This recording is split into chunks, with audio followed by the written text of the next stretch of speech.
back to another Game Time Discussions. I'm Emery Cuzzy. I'm sitting here with Cameron Selby, and we're going to be going over the Week 12 main core for this great slate of football, actually. There's 10 games on this slate. We've got some high-scoring games, got some low-scoring games. It's going to be a lot of fun. It's getting cold. We got a cold front coming through, so I'm guessing there's going to be some weather that's going to impact us most likely this weekend. I'll let you talk about that, though. Yeah, so honestly, the weather's kind of to be determined because everybody knows it's getting colder basically throughout the country this week. But other than the Thursday night game, which we know that there could be some sleet, snow Right. going on, there's really just kind of scattered showers. Nothing dangerous yet, but it's also we're recording this Wednesday morning. This could be very different by Saturday and Sunday, and obviously we can be keeping this update in the Discord if we see something of a game that we're really targeting and prioritizing that we're like, no, we're going to move off or go in a different direction. For sure.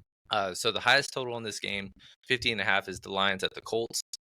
Colts had a little bit of a resurgence with Anthony Richardson returning to the lineup as the starter, had a couple touchdowns, and then the Lions obviously just are the hottest team in football right now. Just put up another 50 burger this past week. Then the 49ers and Packers, second highest total. 49ers need this game. They keep dropping games in the fourth quarter. That's their third game this year, dropping to a divisional opponent leading in the fourth quarter and just dropping it out of nowhere at the last second. Cardinals and Seahawks. This is their first matchup of two that will take place over the next 3 weeks, so that'll be a fun one. Patriots and Dolphins are the next one up as the fourth highest total.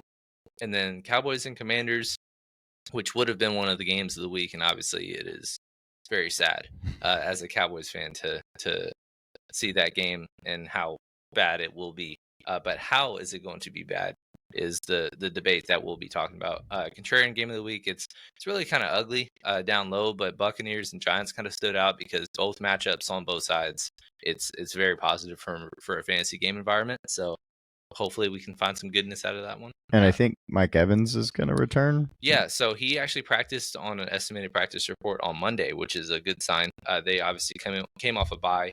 He never was put on IR for his hamstring injury that he suffered on Thursday night against the Baltimore Ravens a few weeks back. But that's a good sign that he's going to return. That doesn't mean that he's going to just vault into a wide receiver one workload, but also Right.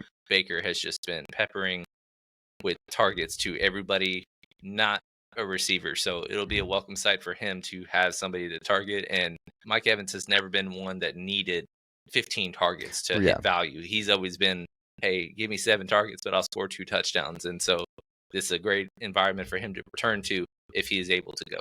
Perfect. Well, let's pull it up then and get going. First quarterback off the board will be Jaden Daniels and the Washington Commanders offense. Both running backs are options, of course, because Eckler and Brian Robinson, but they're both really cheap, which is insane to me. The thing that was interesting that stood out as soon as I opened this slate was that there was a huge price correction over a lot of names, and namely starting with Washington. Obviously, nobody's really been going off right for them in recent weeks, but Jaden Daniels is the highest priced quarterback at 7,000. I don't remember the last time I could say that for a 10-game slate. But yeah, he hasn't really had the rushing upside since he suffered that rib injury about a month ago. But Dallas, they're the 10-point dog, 11-point dog now. Oh, I can go look. Yeah, I don't even know. It's just bad. And obviously, the Houston Texans just put up 34 in them, and Dallas is just kind of given up at this point on the season. So Washington's going to really take it to them. I think this is the first time in 5 years that they're favored against the Cowboys this large.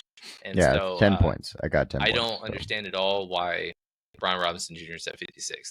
That makes no sense to me. I know he's coming off a hamstring injury. Austin Eckler also had some receiving game work, but both of them being 56 is way too cheap. I don't get that one bit. Jaden Daniel, just pull his thing up real quick. He's just been a touchdown machine. 13 points is his floor. Obviously, week 8 with Chicago had the dud. Other than that, he's been one of the most consistent running backs in football this year. Love him a lot. And then Dallas, the way you target them is just smashing it right down the middle. Right. And I remember a few years back, It was actually Antonio Gibson that was the guy. But targeting him as like a low owned against the Cowboys because they couldn't stop the run, and he had 100 yards and 2 touchdowns, and it was a great tournament play. So that's definitely involved. Terry McLaurin finally had his dud this past week, obviously against the Philadelphia Eagles, but you can't just take that and say that's where he's going. For That sure. could have just been a one-off. We've seen Zay Flowers have one catch for 11 yards, and you're very, native to that because of having his ownership in our league. Yeah, But inconsistency is crazy, but yeah, man. 2 targets didn't really make a lot of sense. The volume, but again, maybe it was a one-off. I'm not sure. But Quinion Mitchell's good at football, maybe. yeah, Like that's probably the biggest answer. Quinion Mitchell and Cooper DeJean are the best. Why? How does the NFL let them both get drafted to the Eagles, man? It's crazy that was allowed. But it is what it is. But yeah, Terry McLaurin, he will have his bounce back game. I don't know if it'll begin against Dallas, but his price is still 6,800. So, and then Noah Brown kind of came back down to earth after a couple of consistent games. With 3 straight games of 6 targets, he had 1 catch on 4 yards. mm-hmm. Tournament play, revenge game narrative, sure. Yeah, all fair. that good stuff. And then Zach Ertz, Zacchaeus is just somebody I'm never really going to even consider playing.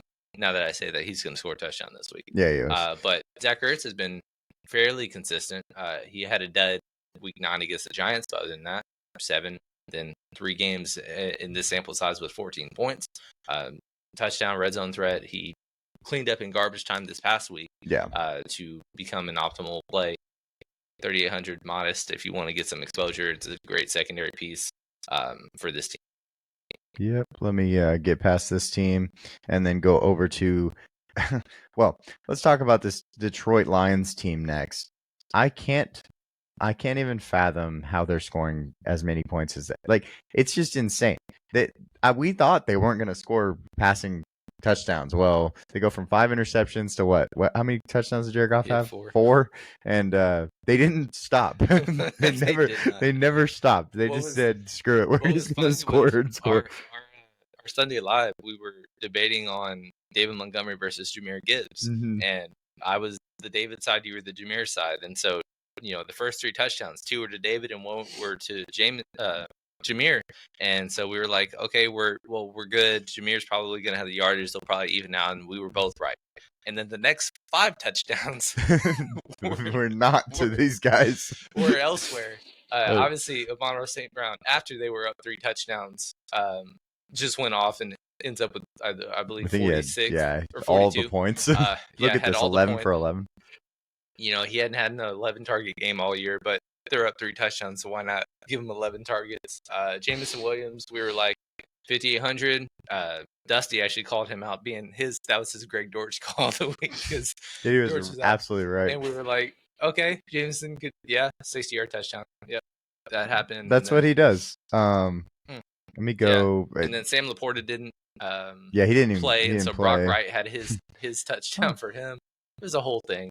But yeah, they're 1 for 1. Yeah, but they're essentially averaging 34 points a game this year.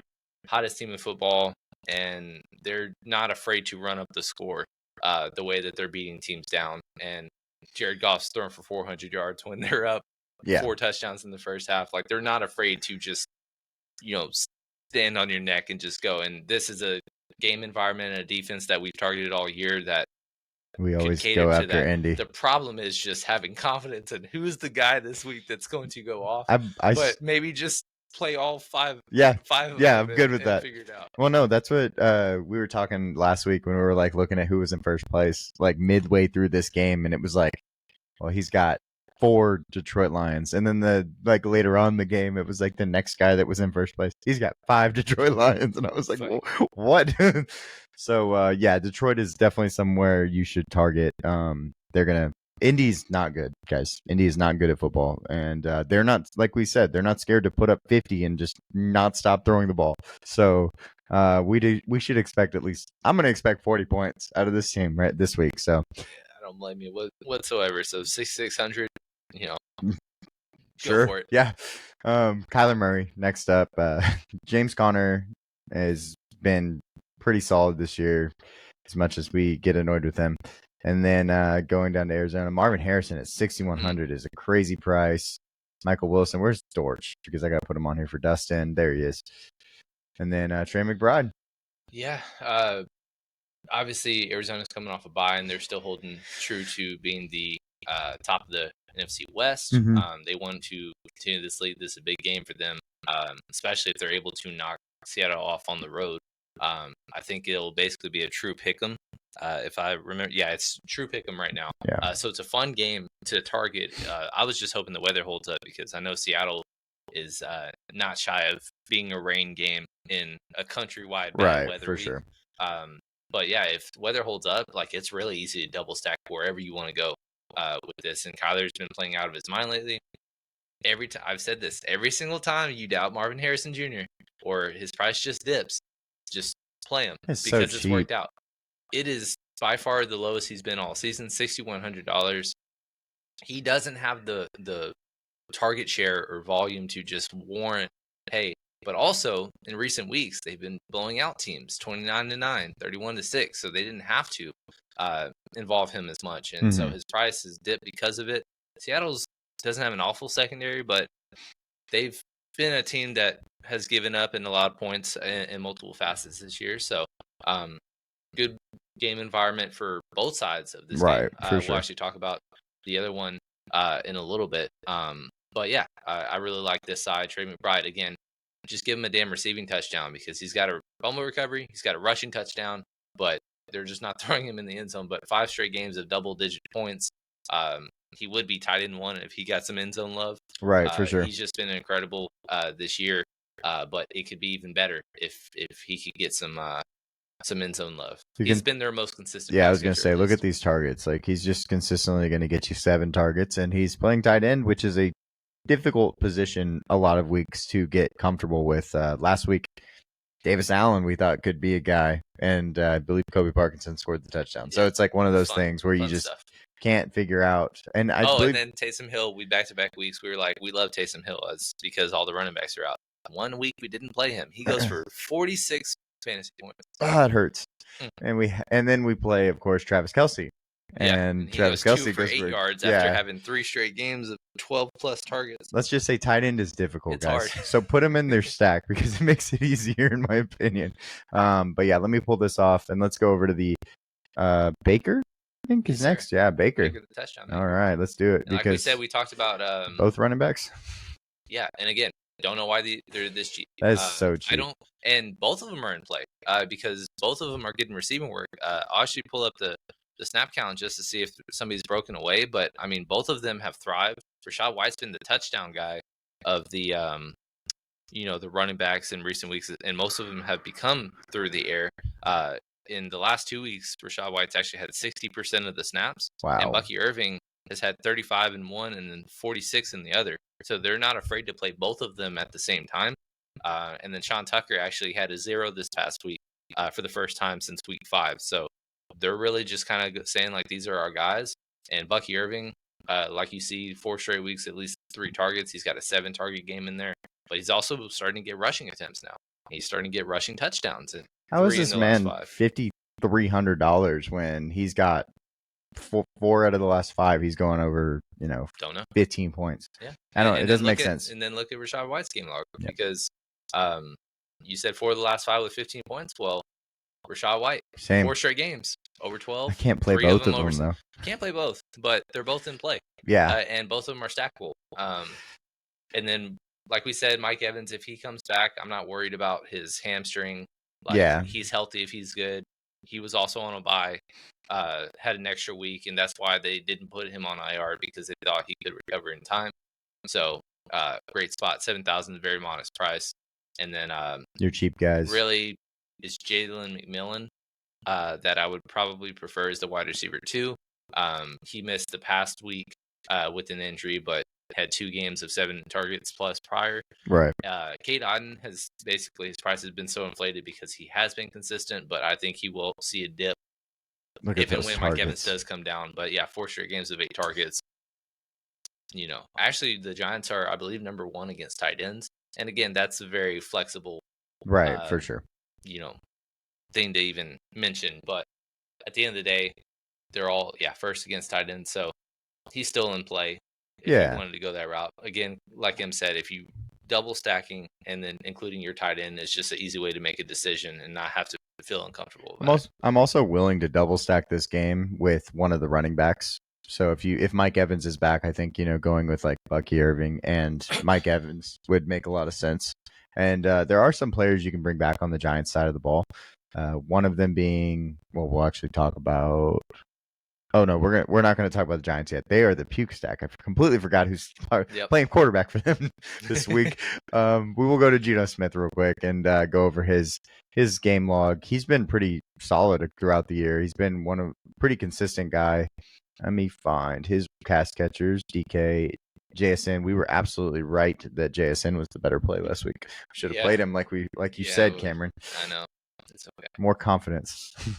All right. And then they don't have a tight end. This is their tight end, I guess. Noah Fant missed last week. He's actually had a decent amount of targets, but still not really interested in him if I'm doing a Geno route. Geno I don't know what he has to do to get above 6,000, but he's just been hovering in that high 5K range essentially each of the last 4 weeks, and 6,000. 3 of the 4 hit one about time. 17. Oh, he was 6,000 on the Thursday night slate. Okay. The one time that he wasn't on the main slate, he was 6,000. Exactly, but he's got 25-point upside. Obviously, 11 touchdowns, 11 picks. That's never fun when you're trying to be in the thick of the division race. But 19 fantasy points per game. Not many quarterbacks can say that this year because it's a down year as a whole at that position. But he has some rushing upside on his feet. He scored the game-winning rushing touchdown this past week. And then has multi-touchdown throwing upside. Yep. The tougher thing is now that Jackson Smith-Njigba is finally getting up in price because his play is starting to reflect that. Obviously, he had a 40-burger in DK's absence, and then came back, and he still had 11 targets and back-to-back games over 100 yards, which is good to see. Can it stay that way? I'm not sure. I hope so. For my sake, because I'm fighting for my life. Well, I will say too, we did some season-long props where we had his over on receiving yards, and it might have already hit. At this point, it's close. It's very close. So that's I think good it was to see. 775. Yeah, something. So he's less than 100 yards away, and we got about 7 games left. Yeah, it's a great spot for that prop, which was one of our favorites to start the year. DK Metcalf, his first game back, 7 for 70, pretty modest, but reasonable target share, and he just didn't score the touchdown. Yeah. Pretty solid play, 6,600, good game environment. Arizona is basically bottom half of the league in both pass and the run. So both of them are in play. Kenneth Walker, 17th. Yeah, exactly. So Kenneth Walker also very good at football. He punched one in last week. He's been just one of the most consistent running backs this year. Like him a lot too if you want to go that route. I don't know if I would stack him with the Geno. Even though he had a couple 8-target weeks, I don't know if that's consistent enough to warrant forcing a double of that route. But getting exposure to this Seattle-Arizona game is essentially what we're getting at with shouting out both of these teams. Yeah, for sure. And there, as we said, there's bringbacks if you wanted to go with the JSN because he's been so good. I will not be mad at you. He's been great. So then we're going to go over to Minnesota. Oh, no, not Minnesota. We're going to go to Chicago. These are our puke stacks coming in at you. Caleb Williams is now 5,100, which is really, really cheap. DeAndre Swift has been really good this year. We were wrong on him. Where is Chicago's receivers are cheap? Yes. Wow. Yep. Wow. Okay. Keenan Allen at 4,900. Rome at 4,800. Alrighty then. So that's kind of why he's on here. They're all on here because nobody's playing them, and they're as cheap as they have been. And Minnesota is one of the worst against the pass. They're bottom 5 in passing yards per game allowed. Caleb Williams actually had a pretty solid game this past week. He had 70 rushing yards, which was encouraging. He had 230 passing yards. He wasn't involved on a touchdown. This is the 4th straight game he has not had a touchdown, but he also hasn't had a interception. He just isn't doing anything essentially. And to me, I don't know if you're taking this, but I'd rather a quarterback be throwing interceptions that is a gunslinger rather than just trying to be protecting the football and game managing, because it's out of your element and that's not how you grow. It's just being timid. Right. I don't disagree with that. as you can tell, it reflects in the scores. 15, 9, 3, 3, 19, because he's not pushing the ball down the field. They are punting a lot. Torrey Taylor is getting his workout going over there. So I think that's a big thing. They should have won this Green Bay game. Yes. It was, yards matter. Blocked kick there at That's the end of the second time game. Matt Eberflus was like the plays before didn't matter from the actual play. And like the Hail Mary where, they give up an easy 15 to allow a Hail Mary, and he was like, that doesn't matter. He actually says this in a press conference. And then following that up, they have a timeout and 35 seconds left. Yeah, and could have run the ball. And not just run the ball, but get another 50 yards, or not 50, 10, 15 yards, because Cairo Santos had never missed in his career inside of 40 yards. Right. It was 70% past 40. And they decided to settle on first down and 10 by just running the ball and then running the clock out and then saying those yards don't matter. It's like, you don't get this thing that is, these final decisions that make or break games. And obviously blocked. Yeah, and obviously, they're on a 4-game losing streak, but 2 of these games were quality wins against Washington and Green Bay that they could have under their belt for a wild card race that they now don't have, and they're just hitting their hard part of the schedule. So our bold prediction about them being a playoff team and this working out is really looking really, really bleak right now. But getting back to DFS, 5,100's a season low. All the pass catchers, season lows in pricing, and Minnesota, good game environment. And as long as the weather holds up, because it's deep in the middle of the country in Chicago, I think that this is a really good spot to where you could return value. Even if you had the same production as you did last week, 16 points for 5,100 is really, really strong. Yeah, for sure. And then you can kind of pick whoever you want at pass catcher. DJ Moore's been solid. He had 7 for 7 this week, which was really good for him. Hasn't scored the touchdowns because guess what? There are no touchdowns. Yeah. So that doesn't help your receiving core in that way. But if they do score some touchdowns this week against Minnesota, that would be good. Keenan Allen has actually kind of had his resurgence, which is good to see. From the beginning of the year when I do believe he got injured. I don't remember. Yeah, week 1, at the end of week 1. Right. He had 11 targets. Exactly. And then now he's kind of getting back into that 10, 6, and 8 targets. No touchdowns once again, but if he can, find a way to fall in the end zone, that would be 4,900 is really, really cheap. And Rome is actually the guy that's out targeted this last week. So everybody's in play. No touchdowns because they just are not scoring the ball. But all of them are in play. And the reason, not only of the price, but the ownership right now, all of them, every Chicago Bear is 5.5% or less owned. Wow. Or actually, I was looking at receivers, but even DeAndre Swift's only 7%. So nobody's playing Chicago, and they're all cheap. So that's kind of a perfect recipe for me to be in some tournament S builds. Pretty easy double. And then you can also always go bring back with whoever you want on Minnesota, namely Justin Jefferson, TJ Hawkinson, Aaron Jones. Mm-hmm. So then let's go over to the next game. This is the last game where it's 40.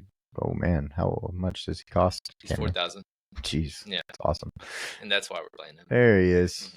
Tommy. Mr. Tommy DeVito. Welcome back, my guy.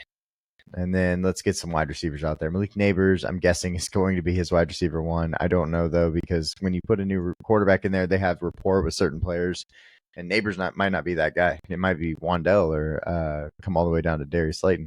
So, yeah, I mean, he's just one of those guys that, he's a backup quarterback, but he's minimum priced. He's against the team that is dead last against quarterbacks. They're also coming off a bye. So he has an extra week, but we've seen a game where he's thrown 3 touchdowns before. He's had a 2-touchdown game before. He's $4,000. $4,000. What does he need, right? Mm-hmm. That's what you have to ask yourself. If he gets to 12 points, that's 3x. If he gets to 15 points, you're extremely happy. Right. So he could run in. He could get a rushing touchdown. I don't see that being like, if they are going to score, like, it wouldn't surprise me if he's scoring a rushing touchdown because he does run pretty well. If you ask me who is the highest value on the entire slate according to RotoWire, it's Tommy DeVito and it's Caleb Williams. And we didn't even look at those things to make this build or even shout that out. That's just kind of what it's reflecting right now, and it's you need 12.82 points to be the highest value on the slate according to RotoWire. So give him 2 touchdowns against a bad secondary, then that's how you're really going to return value. So it is worth mentioning for sure. I don't know if I would do more than just a single with the Neighbors if I'm going that route, because Neighbors just gets all the targets in this offense. He actually hasn't scored in the last 5 games because the Giants have kind of hit a lull. But we've seen the upside he's had this year, and he still is averaging 18 despite those recent week struggles. He's still scoring 13, 14 plus Right, points for sure. in these weeks. So come on, Tommy, just give him the ball, please. Well, and that's what I was saying too. If you decided like, and this is a completely different thing, the main guy you go to is Malik Neighbors. That's not what I'm trying to get at. But Wandale and Darius Slayton have been in this offense for a lot longer time. Obviously, Theo Johnson is new.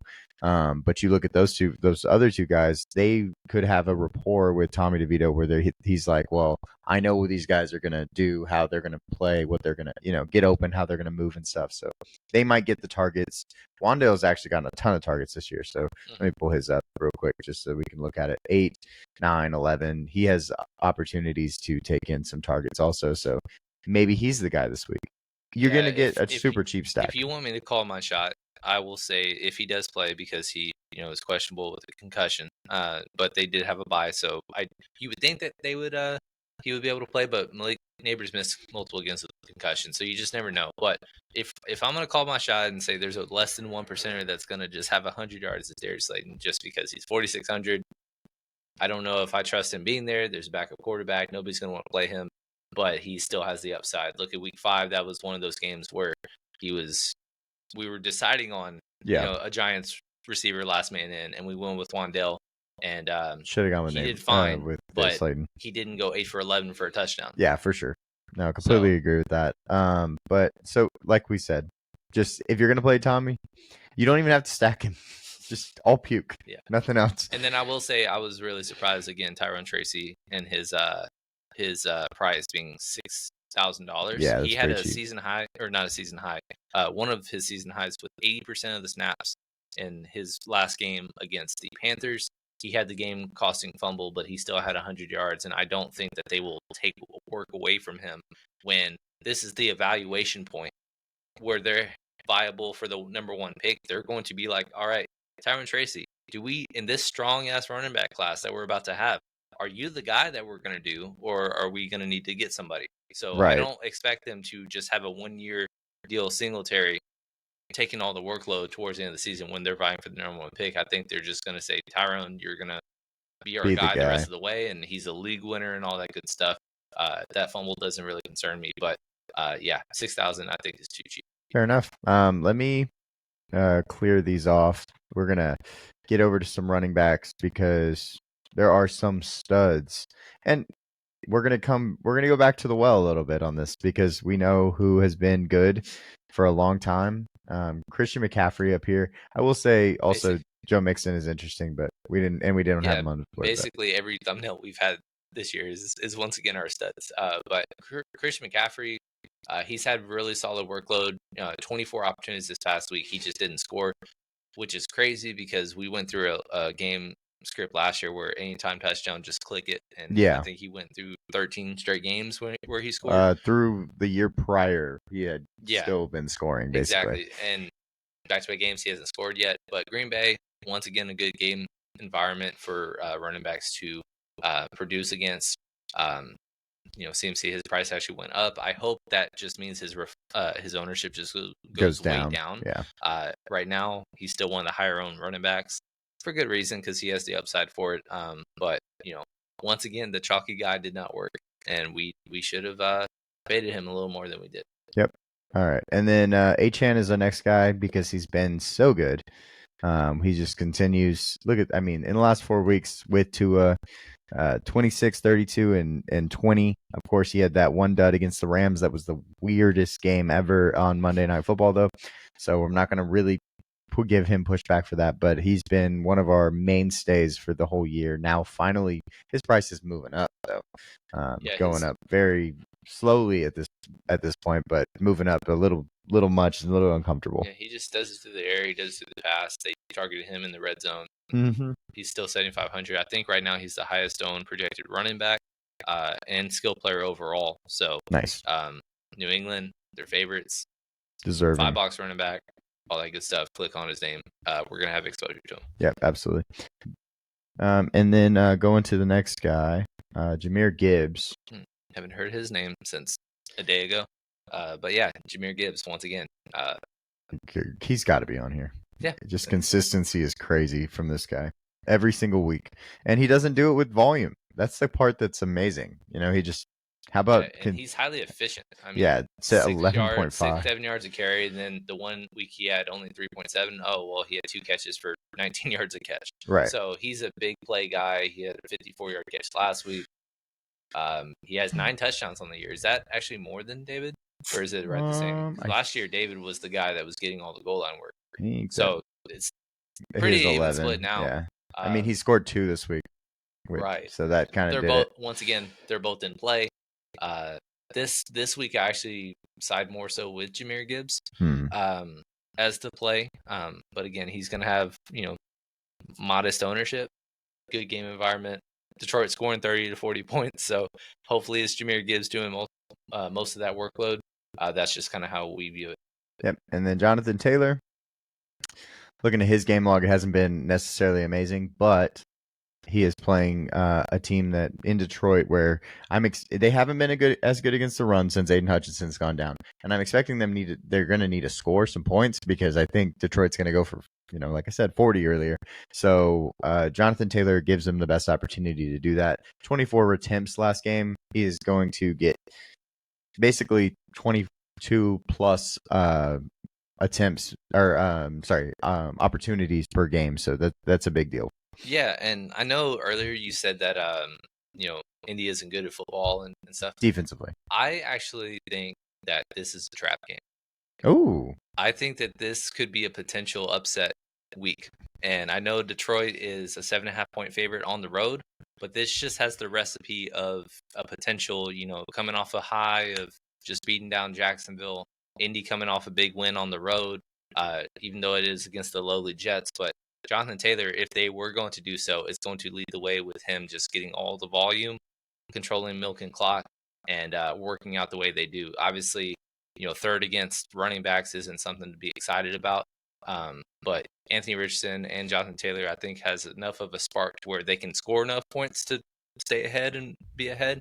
And Detroit's not going 16-1, and so I'm trying to pencil in some losses here and there outside of just locking up and resting players at the end. And I think this is a week that could potentially happen. My biggest problem is Anthony Richardson could vulture touchdowns, and he's done that. He did that last week, and that's the only annoying part about Jonathan Taylor is that you might not get the touchdowns because of that situation. But that's otherwise, definitely fair. But I'm just kind of the reason I put his name out is because there's 5 running backs at 7,000 and above, and everybody right now is reflecting some decent chunk of ownership. Obviously, for good reason. Joe Mixon, CMC, Achane, Gibbs. Well, Taylor, worst matchup on paper, worst projection is probably what's going to be. They're also a big underdog, which is not a good game script for for running backs like him. Right. And so I just think he's in a interesting spot to be a good leverage play. Okay. Fair enough. We talked about Kenneth Walker against Arizona.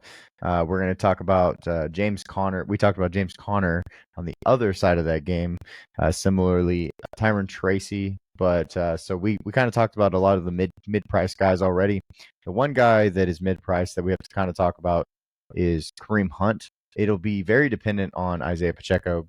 I'd expect Isaiah Pacheco to be back this week, but if he is not, Kareem Hunt at 5,700 is against Carolina is free, so you play him. So it's interesting because DraftKings usually basically keeps the backups at price. Yeah, I would have waited just in case. Yeah, right. Because I'm looking at CMC coming back. We knew that he was going to come back in a couple weeks ago, and they still left Jordan Mason at 7,500 just in case, and they still left Isaac Grindo at like 6,400. Just in case. Well, obviously, Isaiah Pacheco is projected to return this week. He also broke his freaking leg this year. So even if he does come back, he's only going to get maybe 8 to 10 touches. I wouldn't expect him to, even in a great game environment, to come in and just get the 1A. He might get a 1B, and Kareem Hunt, maybe that takes away, his 100-yard bonus upside. But I still think he'll have some pass catching upside. I still think he'll have goal line upside. and him dropping his price 1,000, even though he did have a dud this past week, dropping his price prematurely, I thought was very interesting. I still think he's viable as a tournament play with Pacheco being in there, but just because of the game environment, because I think this is one of those, you finally lost your game, it's time to kind of muscle up against Carolina Right. kind of games, and Carolina by far dead last against running backs. 5,700 is very, very modestly priced. Yeah, I don't disagree with that. I think Pacheco, like you said, will get a limited workload, but I don't know what it's going to be. I expect it to be a little more than you. I think you think 8 to 10. I'd probably say like 12 to 14. But I think some of that comes in the pass game and opportunities like that too. So overall rushing probably around 10 yards. It's hard to play a ton of lines with either this week, Right, despite having for the sure. good game environment, which is kind of disappointing because this was a spot that I really wanted to attack. But at the end of the day, I still think right now, Kareem Hunt is projected 0.4 ownership against the best matchup in football, and he's 5,700. So even if he does do a modest 7-8 points, Yeah. like it's not going to kill you, but I think the upside is there, and that's what really matters in tournaments like these. Fair enough. And then going over to, well, we did talk about Brian Robinson Jr. He is going to be one of our most known players because of the fact that he's playing Dallas at home. He is a $5 running back, and he's just going to be really good. Rico Dowdle at 5,500 is a guy we're going to talk about because where are they going to go with the ball? I mean, he's got to get touches, right? Yeah, he's just not a good running back. That's fair. But obviously they're coming off their recent woes, and they were like, Rico's the guy we're gonna go through and with, and he just sucked. Yeah. But he had 5 targets, 15 opportunities. Not bad. He's got the couple games where he hits 19 and 20 points, and so 5,500, he's going to be low owned. It's worth mentioning because his price has dipped so much. Yeah, fair. Javonte Williams is the last guy on this list that's not going to be based on a Q tag. Only 9 rushes for 59 yards, which was really good looking. Touchdown. But he did get the target share, which is good to see for him. 18.7 points. It's just been beyond frustrating to trust this Denver offense in any way. But essentially, Audric Estime coming off leading the team in snaps and saying that going forward he's going to get more opportunity. Okay, well, let's see that. And we didn't really play him much in the main, but right. I did start him in some leagues, and Estime only had 23% of the snaps. Javonte went back to over 50% like he'd been all season, and he had the really solid game. Yep. And so it's just like I hate the uncertainty from week to week basis.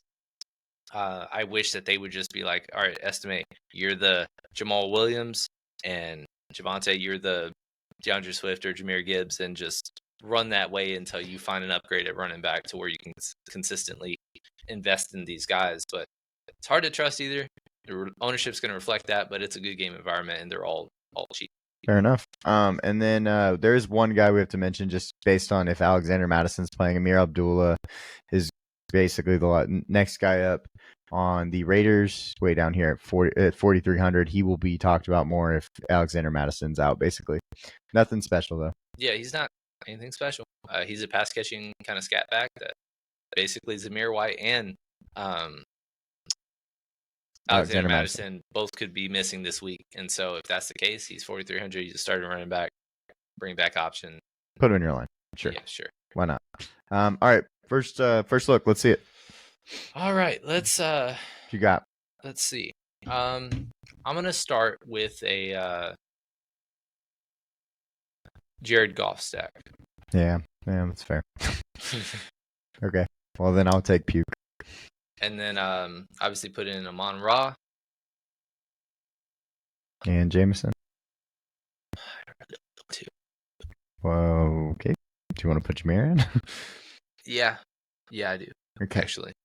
Just get both and be like that one guy that won a lot of money in the early only. Do you want to put 4 more in? No. Indy? To go back on Indy, you're gonna run out of money. Well, let's put in JT to see what we can work with. But I think that's a very interesting, unique way to go. Okay. Defense wise, it's very cheap. Down low on some options. What was the one that stood out to me the most? I think kind of running it back with Chicago makes a little sense because Minnesota really hasn't looked great offensively in recent weeks. Sam Darnold's starting to turn the ball over a little bit. Yeah. Chicago's defense has done solid. They just haven't created turnovers in recent weeks. Completely fair. But 2,500, they're at home, all that good stuff. I think it's fair. Are you going to be paying down at tight end? Yes, and Okay. there's one specific name I want to come to mind. It's Luke Schoonmaker at minimum I price. gotta go find him. I'm sorry. Yeah, you do. So essentially, Jay Ferguson left the game with a concussion. It was Monday Night Football. You would expect that he wouldn't be able to play Right. this weekend, and if he doesn't, well, Luke Schoonmaker, I want you to click on his game log real quick just for reference because he came in and had 10 targets. Jesus. As a reserve, right? And then if you wanted to scroll all the way up because Jay Ferguson missed a week with a knee injury, week 2 we targeted him at 2,900, 6 targets, caught all 6, 43 yards, had 10 points, was a great value. So he's a really solid value. And then his price is minimum. And so obviously that game happening on Monday is a benefit to us. And right now, he's actually the highest skill player value on the entire slate right now. So if it stays that way, 2,500, that's a lot of way to save some salary. I'm also not against getting to Brevin Spann-Ford in the same game because he did also have 49% of the snaps, which Schoonmaker had 53%. Ferguson only played 7, so you could get worse, I guess, because he's actually been pretty good as a rookie this year. Yeah. And then go to wide receiver. What do you want to do? You got 5,200. I think I know what flex you're going to go with. So. Do you? I think so. Is it Brian Robinson? Well, maybe. No. It's either him or one of the Tampa Bay guys, is what I was thinking. But he's probably the guy you would go with for the bring back. Put in Brian Robinson for now. Okay. And then cheap wide receiver. Let's see. There's some good ones, though. I was going to try to find a way to get Marvin Harrison in my line. Ooh. Let's put him in and see. But also 4,000? Yeah. It's not it's kind of a weird range. Jalen McMillan, depending on, of course, if we want to say that Mike Evans is out.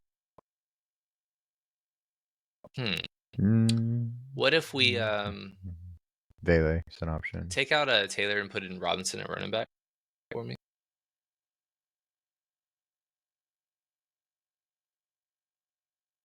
And then that makes me feel have a little bit more room in the 6K range as a interesting play. Is there anybody that sticks out to you? JSN. Yeah, then you get the bring back. Okay, let's do that. Been great. And then you can play Rome. Last guy in Rome, 10 targets last week. Fine with it. Tyler Lockett, Audric, Antonio. Still sad about it. I think Rome makes the most sense out of everybody. Yeah, I think Rome makes the most sense. It's a good game environment. So trying to pay up for everybody.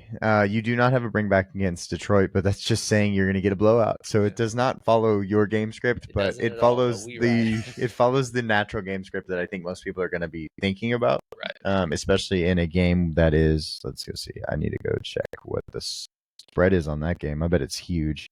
7.5. Yeah. To Detroit. Okay. So yeah, I don't hate this line. I think it's a pretty fun line. I was actually going to go Jameer in my line, so I'm going to stay away from him in this one because I think that 2 Jameer lines is going to be a lot for most viewership. Let's go over, and I will start making mine though. I'm going to play a puke. Well, I'm mid puke. It's not even a puke actually. Now that I think about it, I'm going to go with the Baker stack. Okay. And I'm going to say that Mike Evans is in. Perfect. 7,000 for Mike Evans. I'm going to play JSN as my bring back. I'm going to play one of the running backs as my bring back. What? Bring back to Tampa Bay? No, he's my double stack. I'm confused. I'm playing the double with the running back and Mike Evans. Okay. Well, you can pick whichever running back you want, I guess, in this situation. Well, I was just confused because you said JSN as the bring back. Yeah, to Tampa Bay. But he's on the Seahawks. Yeah, he's my bring back. And the Giants are playing the Bucks. What am I doing? You're right. That's what you're saying. Okay. It's okay. I was like, wait, what? Yes, sorry, they are playing the Giants, and I don't want to bring back. You're right. No, I'm just kidding. I want to.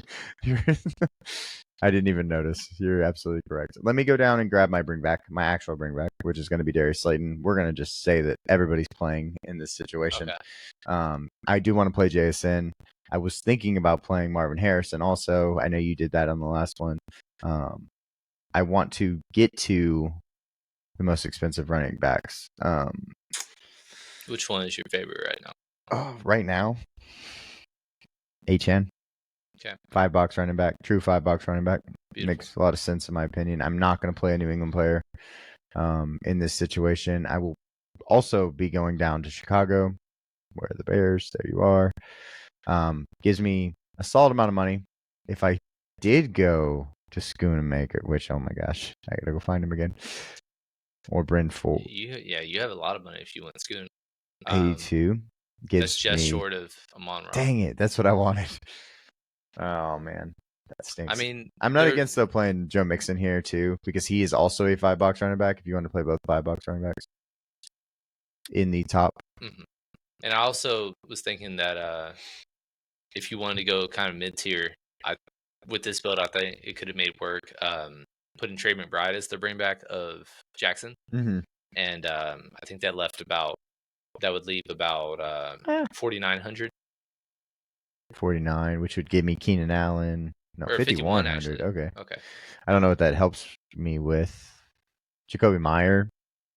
I know we keep going to that, but when he's actually getting the ball thrown at him, he had 6 for 72 and on 9 targets against Denver in the first matchup. Yeah, I mean he's got 21.5, 17.2. If he scores a touchdown, it's even better.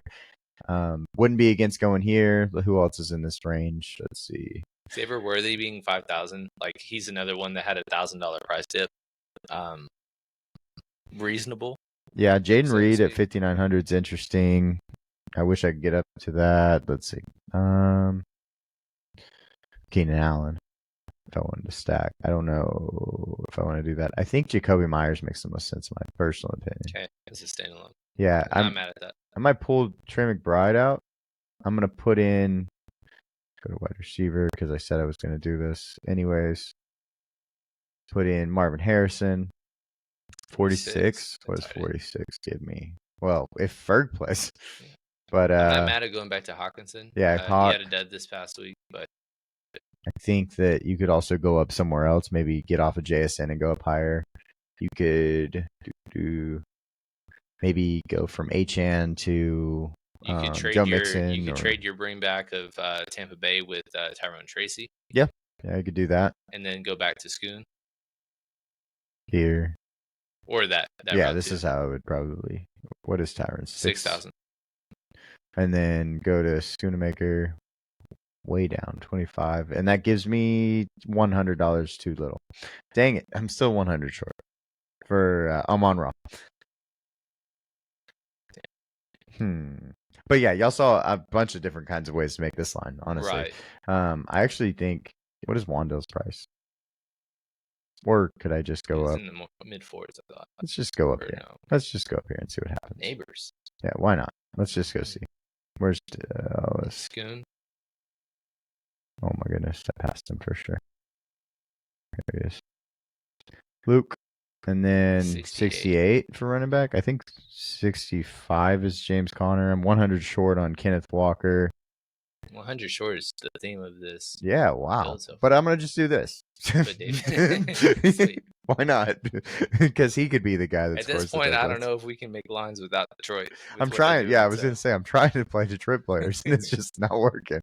But yeah, I think I like this line. I mean, this isn't probably how I would do it, but I like showing all the different ways you could make building this line. What's fun is just like I said, the price corrections with a lot of guys that just basically it's balanced builds this week, and on top of that, having some value with cheap running backs finally again, and Luke Schoonmaker when Jake Ferguson is still out, right? Things like that really open up a lot of stuff, and so there's a lot of ways to go this week in some decent spots for sure. But we appreciate y'all hanging out with us. This is week 12 main slate, and this is one of our better videos. We've had a hard time on main, but we do all of these videos, and then we take this information and we put it on early, and we put it on afternoon, And that's where we've been killing it, is actually on the non-main slate, which is weird because in past most people like playing main. The bulk of people play main. So if you move your money around and play a lot of different things, that's where you make the most of your money, in my personal opinion, and Cam's opinion, of course. Play early only, play afternoon, because we have been doing really well on those slates. Yeah, while main has been kicking our if butts you a little do a bit. first look build and you've got 8 guys in the 12 o'clock games, find that 3 o'clock that you don't like and just do a last man in of a 12 o'clock, and that's your early only line. Right. Because if you felt good about your main being that, you'll feel even better about it being your early only. That's kind of how we approach things. And on top of that, a lot of times when there's great stacks and builds to do, but you just want to have enough exposure to both.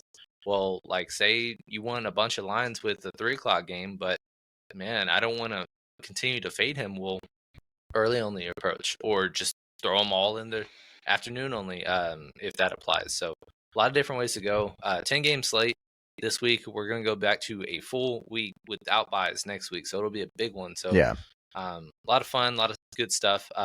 Please look at our first look showdown for the Steelers and Browns game that we have on tap for this Thursday, and then today. Today, on their this side. comes out Thursday. And then obviously every Sunday morning we will be doing live. We're almost running out of weeks to do this because we're in the final third of the season out of nowhere, which is crazy to think about. But it's been a whole lot of fun. Can't thank you guys enough for supporting, but we just want to keep on growing this community and keep on interacting with you guys as we finish out year one. Yeah, absolutely. We're getting closer. We're gonna have some things that we're gonna do. We're gonna have for me and Dustin, of course, we're gonna do a college football confidence pick, bowl game pick 'em, where we'll have prizes and stuff. So we'll get that out to everybody. We'll talk about that more on the college football stuff, recap and stuff, and then also Cam and me will be looking at doing a playoff prediction pick 'em, where you do that the same way, and that will also have prizes. So some things we're going to do coming up in the next few weeks that are really exciting and stuff like that. So we will see y'all on the next one.